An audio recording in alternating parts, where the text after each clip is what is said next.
ஏய் இங்க பாரு. ஏய் தம்பி, ஏய் வாப்பா. என்னங்களா? அட உன்னைத்தவா.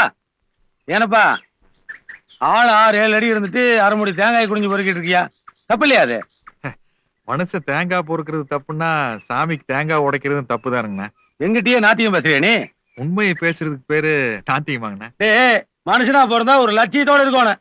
அண்ணா குனிஞ்சு தேங்காய் பொறுக்கிறதுனால லட்சியம் இல்லைன்னு நினைச்சுக்காதீங்க. எனக்கு லட்சியம் இருக்குதுங்க. என்ன பின்னால தெரியுது இல்லைங்க அரமனை. அதுல வேலைக்கு சேரணுமாக்க சொல்லு வேண்டாம் சேர்த்து விடுறேன். இல்லைங்க, அந்த அரமனை ஒரு நாள் எனக்கு சொந்தமாக்கிக்கோணுங்க. ஏய் ஆட பைத்தியக்கார, சாகருக்குள்ள ஒரு இடம் உள்ள போய் பார்த்துட்டு வரேன்னு சொல்லு. அது ஒரு நியாயம் இருக்கு. சொந்தமாகறானாமா இதெல்லாம் முடியுமாட உன்னால? முடியும்னு நினைச்சங்காட்டி தானுங்க தாமஸ் ஆல்வா எடிசன் கரண்ட் கண்டுபிடிச்சாரு, கொலம்பஸ் அமெரிக்காவை கண்டுபிடிச்சாரு, வாஸ்கோட காமாவும் இந்தியாவுக்கு வந்தாருங்க. அட முடியாதுன்னு நினைச்சிருந்தா மனசு குரங்காவே இருந்திருப்பானுங்க. இப்பங்கண்ணா முடியும்னு நினைச்சங்காட்டி தானுங்க வெள்ளைக்காரன் நிலால போய் காலை வச்சுட்டானுங்க. முடியாதுன்னு நினைச்சனால்தான் நாம நிலா சோறு விட்டுக்கிட்டே இருக்கிறோங்க. சரி இவ்வளவு விவரமா பேசுற. நாய் கரண்ட மாதிரி பனின்னு போட்டிருக்க. நாய் தானே கறந்துச்சு. எப்போ? காலையில ஒருத்தர் தேங்காய் உடைச்சாருங்க. சரி அதை பொறுக்கிறதுல எனக்கு நாய்க்கு சரியானு போட்டீங்க. நாய் ஜெயிச்சிருச்சாக்க? இல்லைங்க, நான் தானுங்க ஜெயிச்சேன். நாயை கொண்டு போட்டணுங்க.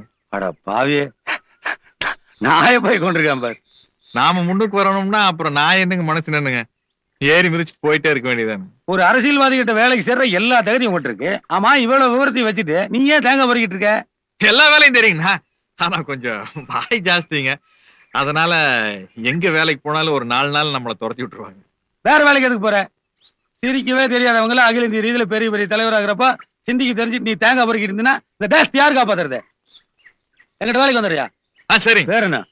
அமாவாசைங்க போய் அந்த கோயில் கடையில் நான் சொன்னேன்னு சொல்லி கத்தி படாம நல்லா நெகு நெகுன்னு சேவிங் பண்ணிட்டு புது துணி போட்டு வரணும். சரி. எவ்வளவு வேணும்? ஒரு 500 ரூபாய் கொடுங்க. அண்ணோ இவன் ரூபாயோட மதிப்பு தெரியாம பேசிட்டு இருக்கானா? சரிங்க, இன்னத்து நிலவரம் போடுங்க. அமெரிக்கன் டாலருக்கு 7000 ரூபாய். இப்படி ஆட இந்த கருவத்துக்கு ஏழை போடப்ப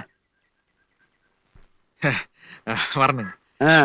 அப்புறம் என்னங்க திடுதிப்பு நம்மளை வேலைக்கு சேர்த்துட்டீங்க? ஆட இப்ப கொஞ்ச நேரத்துக்கு முன்னாடி சொன்னீங்களா வெள்ளக்காரன் பேரெல்லாம்? ஆமாங்க. அதெல்லாம் எழுதி கொடுத்துரு.